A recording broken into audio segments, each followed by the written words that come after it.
نسمع الإعلام العربي يتحدثون عن قوة المنتخب المغربي ولا مقارنة مع المغرب يا أصدقائي العرب. والمغرب وصلت نصف النهائي قاعد يتكلم على المنتخبات العربية. والمغرب هو النموذج يا نور، هو النموذج العربي الناجح. هل قادر انه يستمر في كأس العالم؟ هو نموذج ناجح ونموذج يعني يحتذى به ويضرب به المثل، هذا ما نختلف عليه. والجميع يتوسم بالمغرب دائما البعيد. اقاطعك يا حبيبي يا ابو الوليد احمد، كابتن خالد نور، المنتخبات كلها هاربه المركز الثالث عشان تجتنب منتخبات اوروبيه تقول لي نتوج كاس العالم. والله من جد نتكلم، خلينا واقعيين يعني. لأن المغرب ممكن يكون الأول. ما أرى الأول في المجموعة؟ إيه، حيفوز على هايتي بفرق 5 أو 4 والله وياخذ الأول. إذا راحوا الأول كويس، والباقي كلهم يتجنبون المنتخبات، يعني يحسبون مع مين بنلعب. لا، لازم ثالث عشان ما نواجه إسبانيا، واحد هارب من بلجيكا، وهذه نقضوا كأس العالم هارب يعني من المنتخبات. يعني أنت لحظة، أنت قصدك أنت قصدك الجزائر ما تبغى تروح ثاني عشان ما تلعب مع اسبانيا؟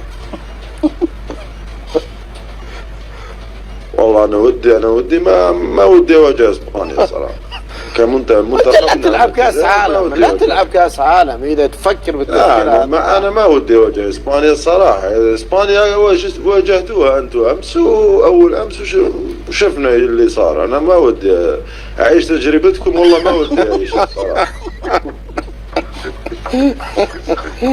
بتعيشها وتفوزون ان شاء الله. نقول يا رب تفوزون على اسبانيا يا رب.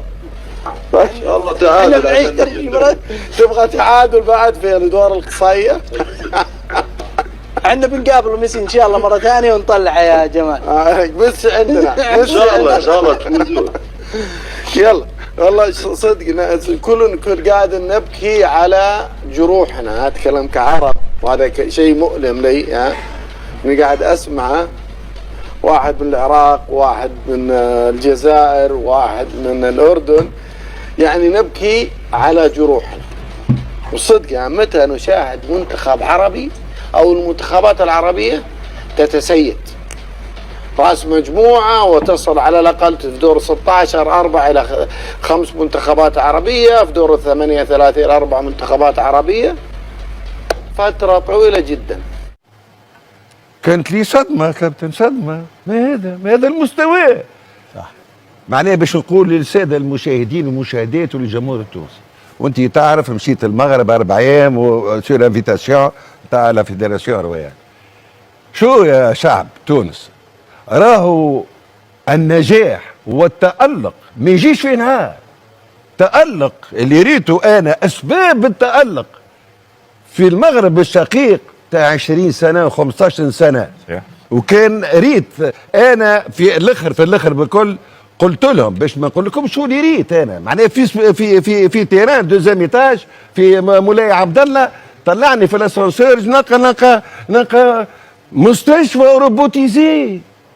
ما تكلمش، يقولوا لي راهو استاد نتاع مولاي عبد الله 18 شهر. دونك شو الاولاد، احنا انا بالنسبه لي انا هذا انطباع عام وليس يعني راي عندي راي اخر، فهمتي ولا؟ بالرغم اني قاعد نقول، قلت منكوب تدخلوا فيه يسبوني كي يقول ما فماش تيران، هذاك ما يعجبه حد شيء. ايه ما يعجبني حد شيء، ما يعجب انتوما. انا علاش نتكلم وقت باقي نقول لك في كلامي المقدمه، بعيدا على النفاق الرياضي وبعيدا عن المزاجيه وبعيدا عن الفتنه، مش في الكلام، مش انترينور باش تبدلوا وجانا انترينور 4 ايام تو كلام هذا، والناس الكل زاد قال هنا ويعرف يتكلم. الناس الكل تعمل دي ريونيون كوم سا، الناس الكل عملناها في حياتنا. دونك ربي يفضلكم وربي يعيشكم. يلزمنا ناخذوا رواحنا للمرايه ويزينا من انكار الواقع ونهبطوا